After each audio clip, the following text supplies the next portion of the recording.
So what are the Minnesota Vikings draft needs? It's been surprisingly debatable. Let's get you caught up on the Locked On Vikings podcast.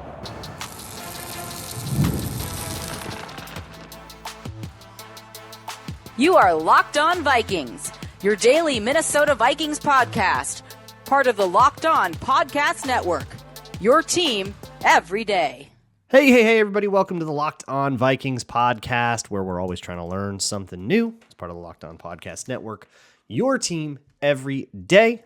And thank you so much to my hashtag everydayers, those of you who tune in every single day, for listening to today's show. I appreciate you all so very much. If you are not an everydayer, that's all right. If you've been maybe checked out since the Vikings lost in the playoffs, or maybe you paid a little bit of attention in free agency, but you're looking to catch up on the draft, you have come to the right place. We are going to do a little bit of review on all the draft stuff that we have done over the last few weeks, the research that I've done on players, the sort of analysis that we've done about the Vikings situation, and this week is going to serve to get you all caught up. So I've got you covered, and I'm going to be live on night one.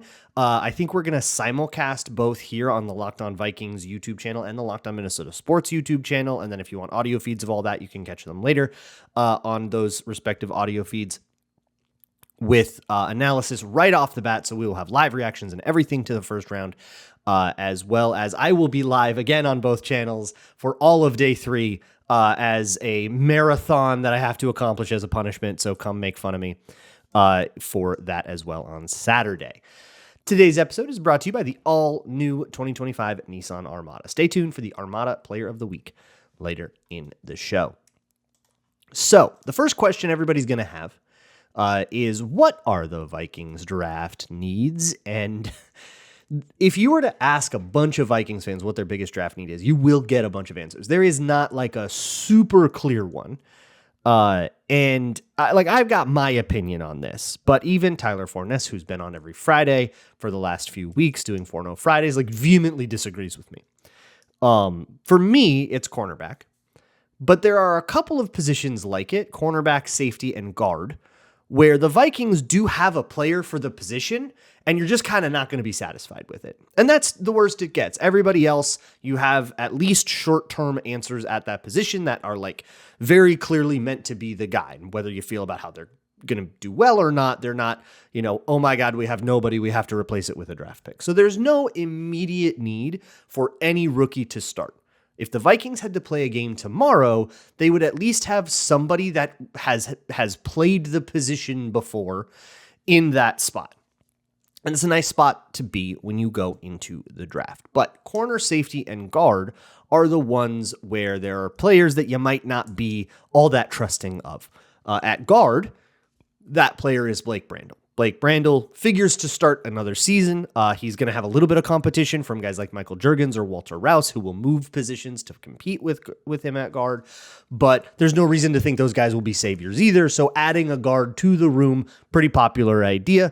And there are a couple of interesting options, even at 24, if the Vikings just want to go slam dunk somebody and just stick them in there. But it's also the kind of thing where at best, a player selected in the first round will compete with Blake Brandel, right? I don't think you're going to get a plug-and-play starter that immediately relegates them to backup, just because that's not the way that teams behave. No matter how good that guy is, he's still going to have to earn it in camp, and you just hope that he does sooner than later. But either way, because of that being the nature of things, there's a really good chance that the player the Vikings draft this weekend in the first round, if they draft in the first round at all, more on that later, will not be a day one starter. Just because they don't need to be a day one starter, and the Vikings have the luxury of letting them sit back, develop, get acclimated at their own speed. That's a good thing. And we're going to mistake it for a bad thing and when it's week 2 and we're going, where's the rookie? But it is a good thing long term. As for corner and safety, right now, the Vikings cornerbacks are Byron Murphy, Isaiah Rodgers, and Mekhi Blackman. Those last two probably compete for corner 2 and 3. And those are players that have not proven enough to be anointed starters, at least in my opinion. Isaiah Rodgers has been a rotational player. Mekhi Blackman has spent 1 year as a rotational player and 1 year on IR. Those could be good answers, but we can't really rely on that. That feels a little dangerous to bank on it. So adding a corner in the first round, a true blue, let's go get a guy that we really feel good about, feels like that's a pretty good need. And the same thing exists at safety. Not only do you need a succession plan for Harrison Smith, but you need but right now, the third safety is Theo Jackson with no competition. So the Vikings feel pretty good about Theo Jackson. They just paid him a little bit extra.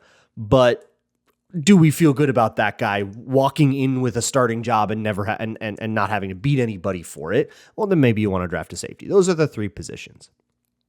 Next, you have positions that the Vikings have answers at, but might not have answers at in the not so distant future. And the big one there is defensive tackle. The Vikings just went out in free agency and signed two 30 or older defensive tackles that are going to be the short-term answers. Javon Hargrave and Jonathan Allen are going to pair with Harrison Phillips. Those are your three guys. And unless a rookie comes in and totally blows the world apart, those are the three guys. So a first round rookie, very, very weird path to starting immediately. But those guys are both older. They're both coming off of seasons where they missed extended time due to injury. And so the path to a rookie starting is you might need to end up pulling that guy up. Now, the thing about defensive tackle is that I actually feel pretty good about the depth. Taki Taimani, Jalen Redmond, those guys are players worth being excited about. Not to mention Levi Drake Rodriguez, who some people are pretty excited about as well, going into his second year. So it's a pretty tight group, and adding to it depth-wise doesn't make a lot of sense. It only makes sense if you want a young player that's ready to take over for the 30-somethings when they eventually, age out. And you don't trust any of those young guys that are kind of currently depth to take the next step when that time comes. I think the same thing goes for center. The Vikings do have Michael Juergens right now. They might be moving him to guard, but hey, he could move back to center later, positional flexibility and all. And again, Ryan Kelly is injured and over 30. So there's an availability concern immediately. That availability concern is only going to increase. And with time, he ain't going to get any younger on you, right? So center and defensive tackle are two positions that the Vikings absolutely could use, I'll say, succession plans at. They don't necessarily need true depth. This isn't one that you're going to super think that if it's the fifth round, I'm getting my center of the future necessarily. But having some kind of succession plan waiting in the wings could be a pragmatic move here in this draft where they don't have any immediate emergencies that they need to deal with. So in terms of names at some of these positions, I'll go over a lot of these over the course of the week. And we'll talk about what happens if they pick at 24, if they don't pick at 24 and they trade down, then who do the names become and all that. But for now, we'll focus a little bit more on the sort of broader view, the more 10,000 mile view kind of thing, and the general strategies therein. But I would say if the pick is not one of those five positions at 24 or whenever they pick first, I would be a little surprised. Only a little, because even at positions that feel really solved right now, if you look in the not so distant future, they get a little less solved. Look at something like tight end. I'm not saying they're going to go draft Colston Loveland, but TJ Hawkinson is expensive. Josh Oliver is in a contract year. So even that, a second tight end, could be something they look for in the draft. You don't really want to do that in round 1.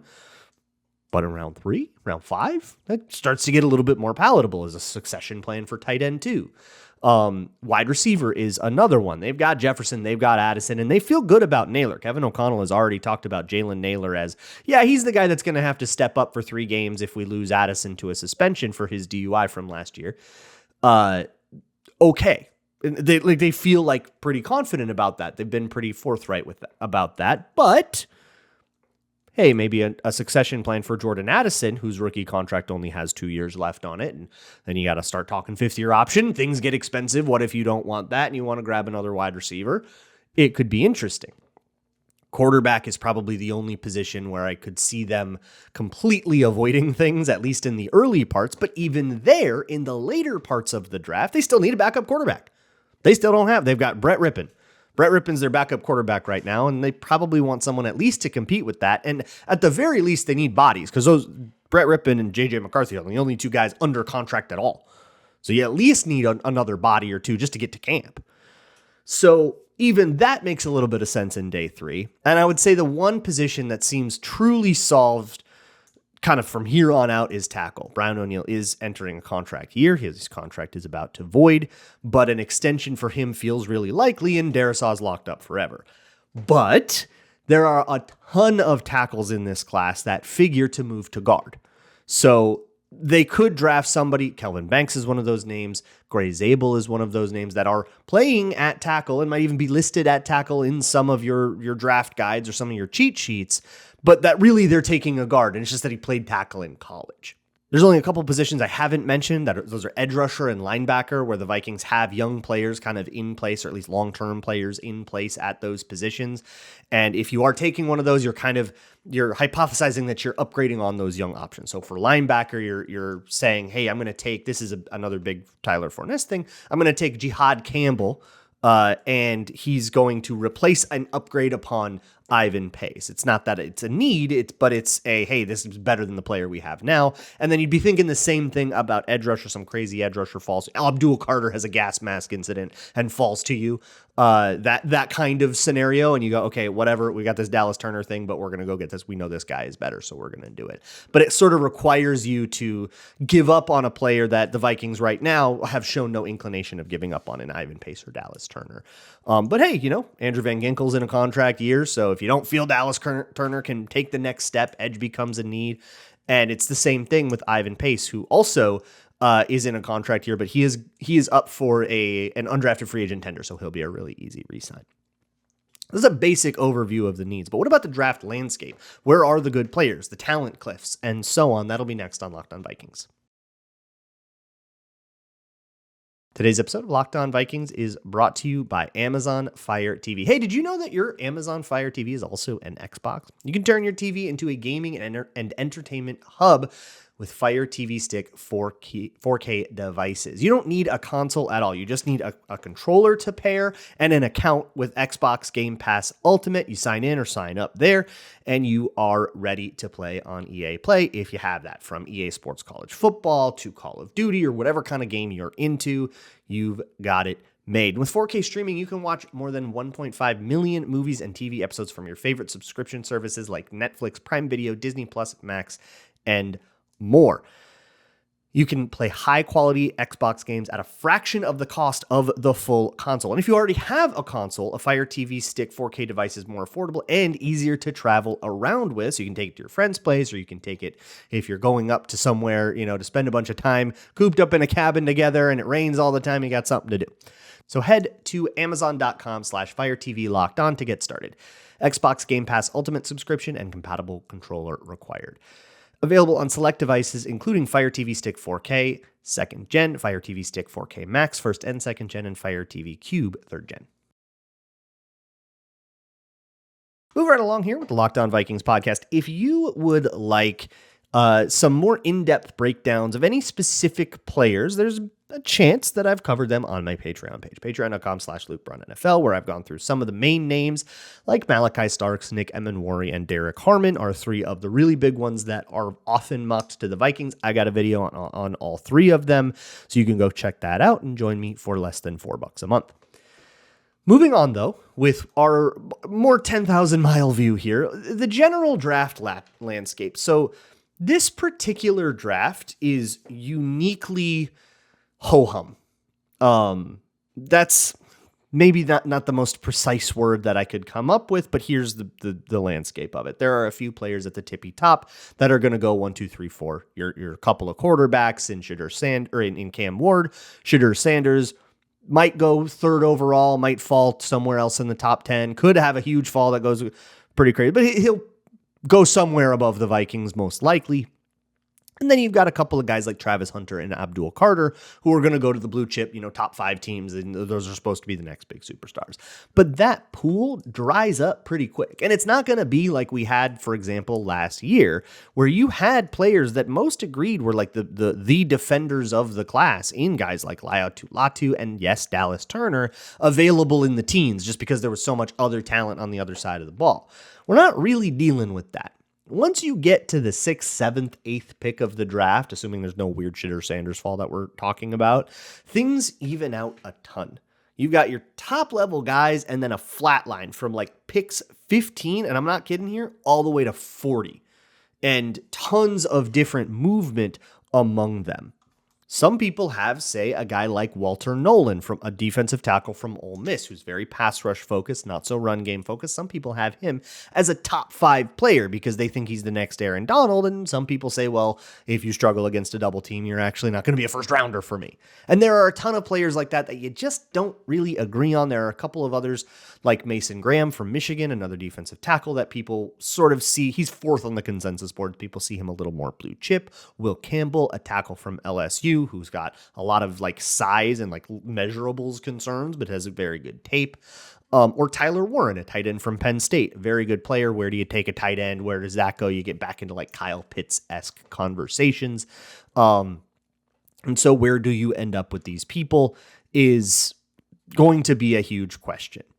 But there are players like, say, Will Johnson. He's a corner out of Michigan who's got a little bit of medical concern, but it's sort of quiet, and otherwise very, very, very good tape, and is the far and away number 1 corner in the class. Most people expect him to go in the top 10, but there's absolutely a world where we just like other guys like Colston Loveland and a couple of edges from Georgia a lot more, and he ends up having a fall and suddenly getting within striking distance of the Vikings. Those situations are going to make this one particularly hard to predict after the first 4 picks. Kind of nobody knows what's going to happen or who's going to be where, and that makes for a few interesting dynamics. For one, the trade market gets really weird there. So if you want to trade up in this draft because you just love one of these guys more than ever, you're probably going to encounter a whole bunch of different teams that want to trade down because of how samey it all gets. Think about it. If there are 25 players from picks 15 to 40, 25 players that are all more or less the same quality. Well, let's say we have that. We got a B plus on all of them. Well, if you can get a B plus at 40, or you could get a B plus at 15, why would you stay at 15? Why wouldn't you trade down to 38 and still be able to get whatever B plus player is left? And then you pick up a whole bunch of draft picks. So everybody's going to want to trade down, and the Vikings are no exception. I think the Vikings are going to be really, really motivated to trade down this year, because the other thing that they're worried about, and if you've been super tapped out, you might have forgot, they've only got 4 draft picks right now. One of those is their first rounder, which is their most valuable, and they have a compensatory 3rd, but they've got no 2nd round pick. They've got no 4th round pick. They've got a 5th and a 6th and no 7th. A lot of that comes from trading up from Dallas Turner. Some of that comes as a residual effect for trading for TJ Hawkinson and how that warped kind of how they were able to maneuver last year. Kwesi has traded away a lot of picks, and people are starting to turn that, kind of calcify it into, well, that's a strategy. Maybe Kwesi doesn't like picks at all because he just doesn't have a lot. But they're also right now, if you ask them in the building, they feel like they're going to get 3 compensatory picks next year, and they haven't traded away any of their next year picks, as far as I remember. They had one 6th rounder that they gained and then lost in some trades in free agency. And then they are missing 1 pick. It's whatever ends up going for Cam Robinson, depending on what that condition was, but we don't quite know the details there, but it's probably a 4th rounder. So they're set up to have 8 picks next year. So I don't know if that's necessarily true, and it's actually been reported that they're a little uncomfortable with how little draft capital they have. Well, the best and more how many of their eggs in that are in that 1 first rounder basket. This draft class, if the Vikings just stick and pick everywhere and make no trades, which I wouldn't expect. But if they were to, this draft class will be heavily judged on that first round pick. If all those other guys turn into fine depth and turn out to be perfectly good picks, but that first rounder doesn't turn out, people will look at this as a bad draft because they didn't get anything but backups. If that guy does work out and the other 3 totally bust, we're probably not going to be that mad about it. So it's really, really, really going to hinge on that first pick, and Kwesi, ever the trader, ever the portfolio diversifier, might be a little uncomfortable with that and be really motivated to take that first round pick and split it up into some more assets, especially in this landscape where picking at 24 and picking at 34 are probably going to net you about the same quality of player. So all of that is to say, I would not get super attached to the idea of finding the Vikings, like having a cool new first round pick guy to be excited about on Thursday night. You might end up waiting until Friday. And I personally fully endorse that strategy. I know it's a little frustrating if you stay up late and they didn't pick anybody and it's a little bit of a tease. But I think that strategically, it's the best way to get value out of this draft board. Not because of some universal Rick Spielman-esque trading down is always good thing, which I do still feel pretty sympathetic to that logic, but more just because the nature of this draft class is conducive to wanting to trade down. The problem is finding a partner because every other team is going to be thinking the same way. So who's going to want to come up from 34 to 24 and spend money to not necessarily get that much better of a player? Someone's got to be really high on a guy. There are certain names to watch draft falls for, or quarterback situations. If, say, the Giants pass on Shedeur Sanders and he goes somewhere else, and then they're maybe eyeballing Jalen Milroe or Jackson Dart, maybe the Vikings could be the team that they, pit the Browns and Giants against each other and get one of them to trade up with the Vikings so that they can get that quarter. Maybe the Vikings can profit off of that situation, or somebody like Tyler Warren falls, right? Or somebody, a good player at a weird position nobody else is really prioritizing, or some tackle everyone's really excited about starts to fall, or someone like Jihad Campbell starts to fall. You kind of need a CeeDee Lamb situation that you can then go take advantage of, right? Oh my God, why is this guy falling down the board kind of thing? But I don't know who that is unless it's literally like a guy that's you can pencil in as a top 3 or 4 pick like Abdul Carter, some kind of crazy surprise there. I don't know who the guy is that is so much better than everybody else at his position that teams are clamoring to get up back into the first round to get him. And all the way into 24, not just trying to trade up to 31 or something like that. So it'll be tough. But if they get it done, they get it done.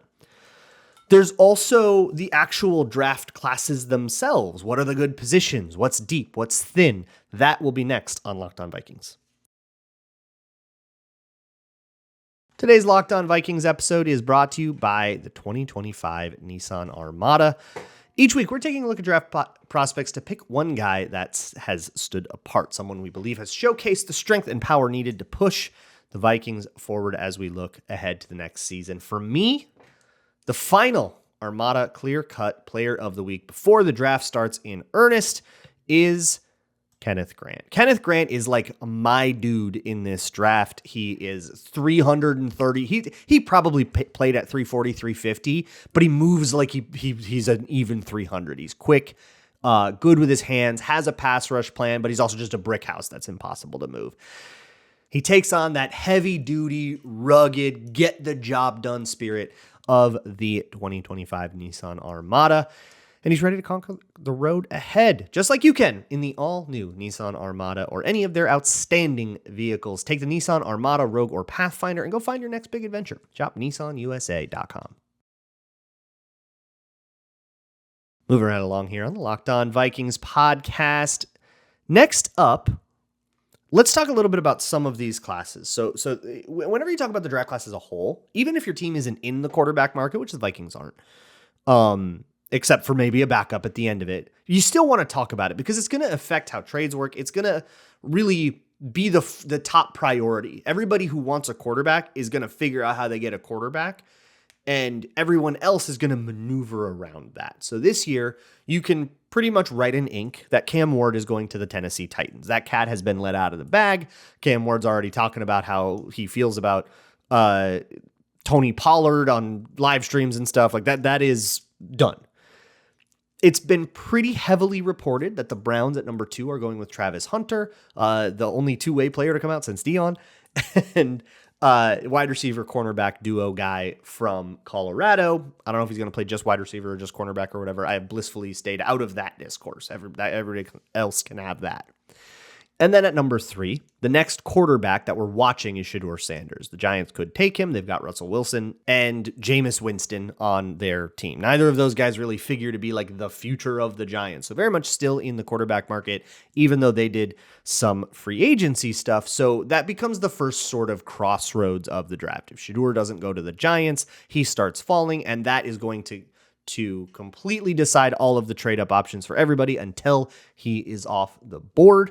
And outside of that, there are the two guys I mentioned before, Jackson Dart and Jalen Milroe. That could be your kind of back end of round one, sort of take them where you took Lamar Jackson, or maybe they're just second round quarterbacks, but I would expect them to be gone by like pick 50. So they could be somebody that the Vikings, take advantage of. But in terms of the actual depths of these classes, I think the ones that are touted as the deepest are the defensive tackle class. So it's a great year to need a good, young, powerful DT. There's Kenneth Grant, who I just mentioned during the Nissan thing. And also there's a whole bunch of guys that I like pretty well. There is Mason Graham, the other D tackle from Michigan, who will probably be long gone by the time the Vikings pick. And Kenneth Grant probably will too. Derek Harmon out of Oregon, Tyleik Williams out of Ohio State. I mean, the list goes on and on. There's a ton of guys. Most of them to me are day two players, but exciting nonetheless. Guys that will come into your team, contribute, start, NFL players, Sunday ass players. The offensive tackle class is maybe the deepest one this year, the one with the most top-end talent kind of guy, top 100 kind of guys. There's like 20 of them. It's crazy. A bunch of those guys might move to guard, so if this is the kind of draft you want to get a guard, that might be where you look. But if you would rather just take a guard that played guard and make him play guard, there's Tyler Booker out of Alabama. That's another really strong idea for the Vikings at pick 24. That a lot of people like if you want just somebody to come 1-for-1 replace Blake Brandel and not have to learn a new position or do anything. Like the simple Occam's razor option, go take the Alabama guard. He's a total mauler. Not really a zone guy though. So you got to wonder if there's like a position or if there's like a scheme fit thing. Personally, it doesn't bug me at all, but it's definitely not a unanimous opinion there. I should take this moment to mention this is a year where I feel like I have diverged from consensus more than I ever have. I'm comfortable with the reasons that I do that from a player-to-player basis, but you should know that my draft opinions are not reflective of the landscape. For example, somebody like Malachi Starks is seen right now by the consensus board that I prefer to use in which is Arif Hassan's. He posted at wideleft.football. It's free to look at, by the way, so go ham. Also subscribe there because I write articles there sometimes. Malachi Starks is the 13th best player. He's a Georgia safety that a lot of people have mocked to the Minnesota Vikings. I don't have him nearly that high. I've got my reasons for that. You can go watch my Patreon video. I'll have another video on it soon, and I'll especially talk a ton about it if the Vikings do take him, about why I feel that way, what concerns me, and what he can do to assuage those concerns and make me not worried anymore. But just like take it however you will. I've got a hot take every once in a while. Don't confuse it for the undisputed truth. A lot of people would argue with me quite a bit. I'm comfortable over on my island, but buyer beware if you're going to come join me. But my opinion on this safety class is that there are no first round safeties in this draft. There are safeties that are going to go in the first round because people need safeties and they're going to just take those guys. But there are no players in this draft that I think should be first round safeties. It's my hot take. Come along with me if you feel it. Cornerback wise, it's a fairly deep draft in the top 50 that has a lot of guys from, Michigan's Will Johnson, Jedi Barron, who's at Texas, and then a slew of second roundish options in Savon Revel, a small school guy, East Carolina, Maxwell Hairston from Kentucky, and going down a whole line. There's a whole bunch of second round guys plus a couple. It's a pretty deep top end of the class. I would say the running back class gets a lot for being the deepest one as well. There are a ton of running backs. It's another draft where I don't feel like there's a first round running back. That standard's very high for me, but that's another scalding hot take that I have. A lot of people view Ashton Junty the same way they viewed Bijan Robinson a couple years ago, where, this guy might be a top 10 guy. He's certainly going to be, the focal point of an offense. I don't see that with him, but that's just my opinion. The more shallow positions, center is pretty shallow.